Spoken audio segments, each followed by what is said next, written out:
Judge Eleanor Vance thought she was sentencing a clueless teen until the defendant began dismantling the case like a seasoned lawyer. The atmosphere inside the Fulton County Courthouse became stifling. As if lacking oxygen, the rows of spectators were packed, murmuring amongst themselves as they watched the unfolding scene. The defendant's table seemed too large for the young man standing beside it. With his hands in his pockets and his chin slightly raised, Jaden Reynolds, 19, showed that he wasn't afraid. He was accused of grand theft auto and resisting arrest. The charges were serious, but the way Judge Vance looked at him suggested that the real trial had nothing to do with the law. Judge Vance leaned back in her chair, her fingers tapping lightly on the polished wood of her desk. She squinted at Jaden over the rim of her glasses, the corners of her mouth twisting into a mocking half-smile. "You think you're some kind of legal expert? This isn't a debate club, kid." Her voice echoed with dry amusement. A few chuckles rippled through the courtroom. The court clerk, the stenographer, even the prosecutor, all seemed to be in on the joke. Jaden didn't flinch, he didn't laugh. He had spent years preparing for this moment, though not this exact one. He never planned on standing here as a defendant, but he knew this courtroom as well as the back of his hand. While other kids memorized basketball statistics, he memorized case law. When friends played video games, he played mock trials in his head, arguing imaginary cases with himself.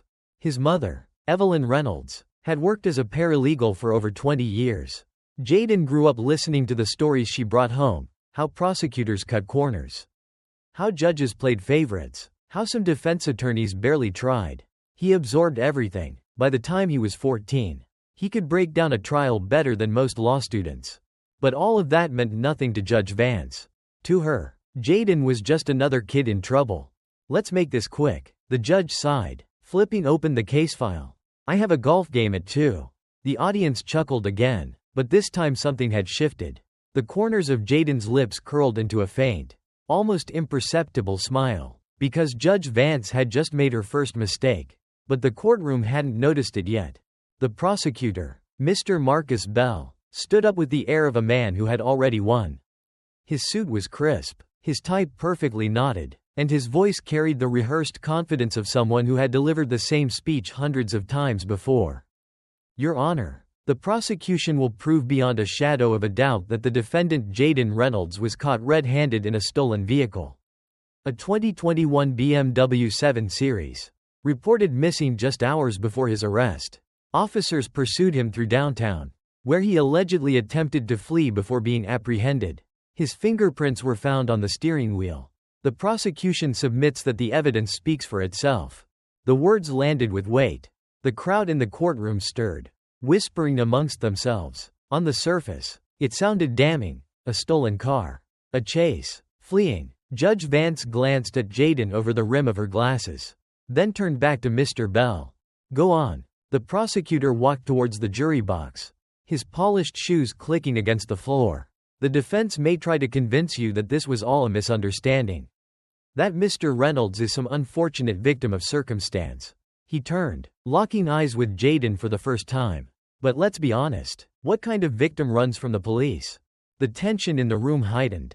Judge Vance leaned forward, resting her chin on her hand. Jaden didn't blink. Mr. Bell continued flipping through a stack of papers. "Your Honor, I have here the testimony of Officer Kevin Hayes, who personally witnessed the defendant behind the wheel before he attempted to flee. The car was confirmed stolen. The arrest was made by the book." Judge Vance exhaled through her nose, nodding. "Sounds straightforward to me. And for most people in the room, it probably did. The case was clear-cut. A stolen car. A chase. An arrest. But Jaden had spent too many years studying trials not to see the cracks." He remained silent, watching, waiting. Judge Vance tapped her gavel lightly. "All right, let's hear the defense's response." She turned to Jaden's lawyer, Ms. Olivia Moore, a court-appointed attorney who had barely spoken 3 words since entering the courtroom. She stood, shifting nervously. "Your Honor, my client." Jaden placed a hand on her arm. A silent request. She hesitated, then sat back down. And for the first time, Jaden spoke. "I will be representing myself." "Your Honor." The room went completely silent. Judge Vance stared at him, clearly amused. "You will?" Jaden's voice was calm, steady. I will be defending myself." A murmur spread through the courtroom. The court clerk's eyebrows shot up. Mr. Bell's smirk wavered for a second, before he let out a sharp laugh. This should be interesting. But no one was laughing when Jaden took his first step forward. Because everything was about to change. The weight of the courtroom settled around Jaden as he adjusted his stance. With his hands still in his pockets, he let the silence stretch a little longer. Enough to make everyone uncomfortable. Finally, he spoke, "Your Honor. Before I begin, I would like to confirm something with the prosecution." Mr. Bell raised an eyebrow, crossing his arms. "Go ahead." Jaden slowly stepped forward. "You said Officer Hayes personally witnessed me behind the wheel before I was arrested. Correct?" Mr. Bell sighed sharply, feigning boredom. "That's right. And that testimony is written in his report." "Of course it is." Jaden nodded, then turned to Judge Vance. "Your Honor, I move to dismiss that testimony as evidence." Judge Vance squinted at him. "On what grounds?" Jaden pulled his hands from his pockets, for the first time, and gestured towards the prosecution's table. "Because Officer Hayes never saw me in that car. In fact, he wasn't even on duty when the chase began." A flicker of confusion crossed Mr. Bell's face. "What are you talking about?" Jaden took another step forward. "Your Honor, if the court allows, I would like to submit a request to verify Officer Hayes's GPS logs from that night. If his report says that he witnessed me in the vehicle, then it should match his location history. But," he left the word hanging in the air, "I have a feeling it won't." The murmurs in the courtroom grew louder. Judge Vance frowned, glancing towards Mr. Bell. The prosecutor coughed, tightening his jaw. "That report was filed by a police officer. Your Honor, are we really going to take the word of a defendant over a trained professional?"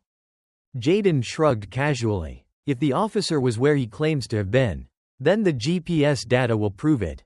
But if not," he trailed off. Judge Vance studied him for a long moment, then turned to Mr. Bell.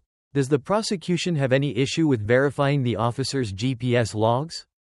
Mr. Bell hesitated. The pause was long enough for the jury to notice, for the audience to notice, and most importantly, for the judge to notice.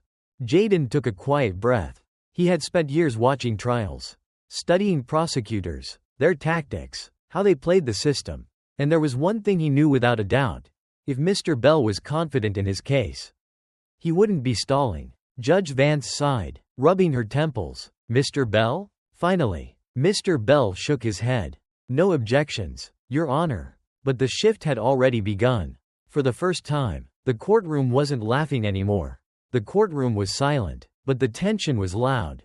Mr. Bell shuffled his papers, his polished confidence cracking around the edges.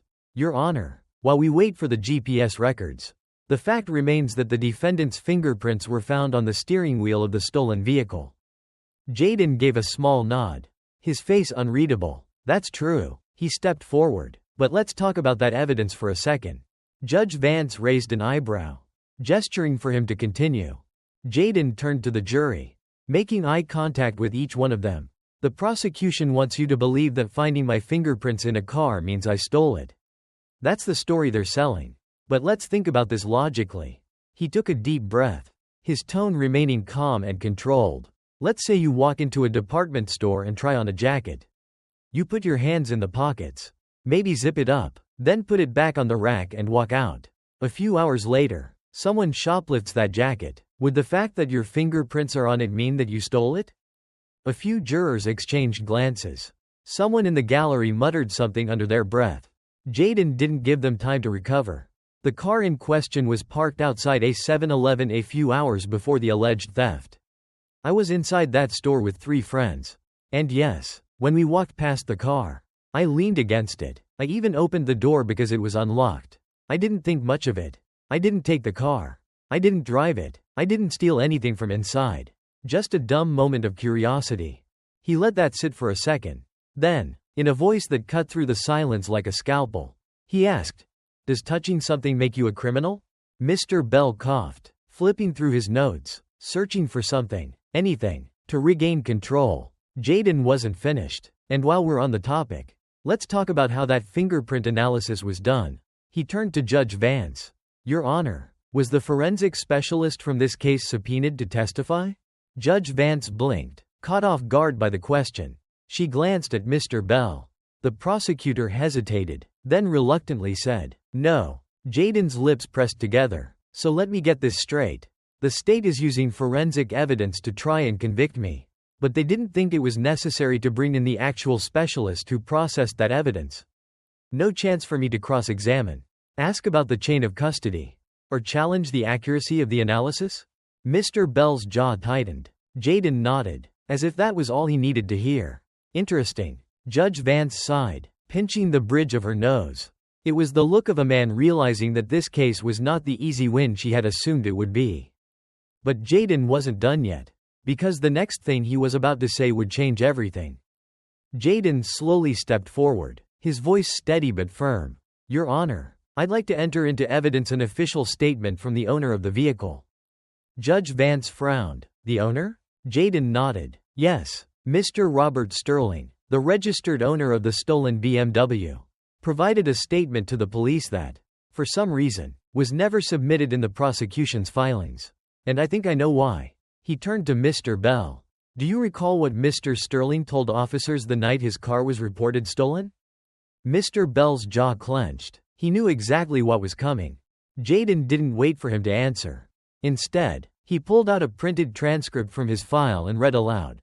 "I left my car running when I ran into the gas station. Some kid must have jumped in and drove off. But it wasn't the guy you arrested. I saw the kid, and he was white." A collective gasp rippled through the courtroom. Jayden held the paper up. "That's from the original police report. The same report that the prosecution conveniently failed to mention." He turned back to Judge Vance. "Yet they want the jury to believe that someone who doesn't even match the description of the real thief is guilty beyond a reasonable doubt?" Mr. Bell stepped forward, scrambling. "Your Honor, this is irrelevant. The defendant was caught in possession of the vehicle." But Jayden shook his head. "I wasn't." His voice didn't rise, but it cut through the courtroom with sharp precision. "I was arrested blocks away from where the vehicle was abandoned, walking home after getting snacks with my friends. I wasn't in the car. I wasn't near the car. I wasn't running from anything. The only thing tying me to this case is bad police work and assumptions." Judge Vance let out a slow breath, rubbing her temples. The case was unraveling fast, and everyone knew it. Jayden turned back to the jury. "The real suspect got away that night. The officers found a black kid in the same general area and decided that was close enough. That's what this case is really about." Silence. Judge Vance cleared her throat and adjusted her glasses. It was the look of a judge realizing that this case was not going to be the easy win that she had expected. "Does the prosecution have anything further?" Mr. Bell was stiff, his face flushed. "No, Your Honor." Judge Vance exhaled. She looked at Jayden for a long time, then glanced at the jury. Finally, she leaned forward and spoke the words that would stay with everyone in that room. "Case dismissed." A beat of stunned silence. Then chaos. Half the courtroom erupted, some in disbelief, some in quiet relief. The gallery stirred, reporters scribbling in their notebooks. Jayden didn't move right away. He let the moment settle. Let the reality sink in for everyone. Judge Vance, still gripping her gavel, looked at Jayden with an unreadable expression. There was something in her eyes that hadn't been there before. Recognition. Maybe even regret. Jayden met her gaze, then turned to leave. But just as he reached the door, the judge spoke again. "Mr. Reynolds?" Jayden stopped but didn't turn around. Vance hesitated, then finally said, "You should consider law school." Jayden smirked. He didn't need to consider it. He was already on his way. Outside the courthouse, the air was thick with voices. Reporters swarmed the steps, their cameras flashing, microphones thrust forward like weapons. "Jayden, did you know the judge would dismiss the case? What are you going to do next? How does it feel to outmaneuver a seasoned prosecutor?" Jayden pulled his hoodie over his head, ignoring the questions. He wasn't interested in the spectacle.